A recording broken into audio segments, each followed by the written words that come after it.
আপনারা ইতিমধ্যে জানেন বাংলাদেশ জাতীয়তাবাদী দল এবং ছাত্র জনতার নেতৃত্বে গত 5ই আগস্ট ফ্যাসিস্ট সরকার পতন হয়েছে। এই ফ্যাসিস্ট সরকার পতনের পরে বাংলাদেশের এই বিজয় দিবস, প্রথম বিজয় দিবস, এই বিজয় দিবসের উৎসাহ উদ্দীপনাটা একটু বেশি। কারণ বিগত দিনে আপনারা দেখেছেন বিজয় দিবসে এই ফ্যাসিস্ট সরকার আমাদের শহীদ মিনার সহ এবং সকল সরকারি প্রোগ্রাম, জাতীয় প্রোগ্রামে অংশগ্রহণ করতে বাধা প্রদান করেছে।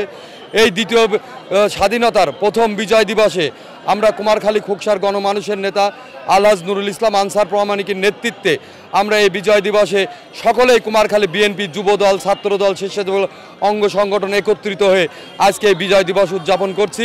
এবং এই বিজয় দিবসে আমাদের দেশনেত্রী বেগম খালেদা জিয়া এবং আগামী দিনের রাষ্ট্রনায়ক তারেক রহমানের একটি বার্তা, আগামীতে বাংলাদেশ জাতীয়তাবাদী দল সরকার গঠন করলে বাংলাদেশকে একটি নতুনভাবে মহান বিজয় দিবস 16ই ডিসেম্বর।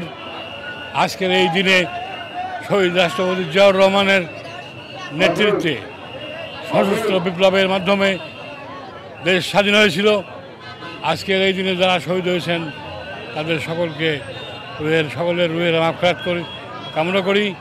এবং আমরা এই দেশটি দ্বিতীয়বারের জন্য যারা স্বাধীন করেছে, ছাত্র জনতার অভ্যুত্থানের মাধ্যমে স্বৈরাচার সরকারের পতন হয়েছে, আমরা যারা শহীদ হয়েছে তাদের রুহের মাগফিরাত কামনা করি এবং যারা অসুস্থ হয়েছে তাদের সুস্থতা কামনা করি।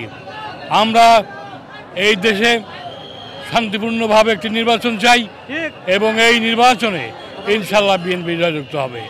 আমরা দীর্ঘ 16 বছর আমরা ফ্যাসিবাদের সরকার আমাদের মুখ খুলতে দেয়নি, ঠিকমতো বেদিতে ফুল দিতে দেয়নি, স্বাধীনতার কথা বলতে দেয়নি।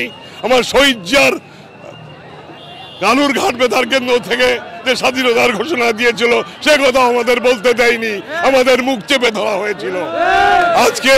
আজকে আমরা মনে করি দ্বিতীয়বার স্বাধীন হয়েছে। আজকে আমরা প্রাণ খুলে প্রত্যেকটি ইউনিয়নবাসী আমাদের সাথে নিয়ে আমরা বেদিতে ফুল দেব এবং ইনশাল্লাহ আমরা তাড়াতাড়ি নির্বাচন চাই। সেই নির্বাচনে তারেক জিয়াকে আমরা লন্ডন থেকে দেশে ফিরিয়ে এনে এই দেশের মানুষকে আমরা মুক্ত করবো ইনশাল্লাহ।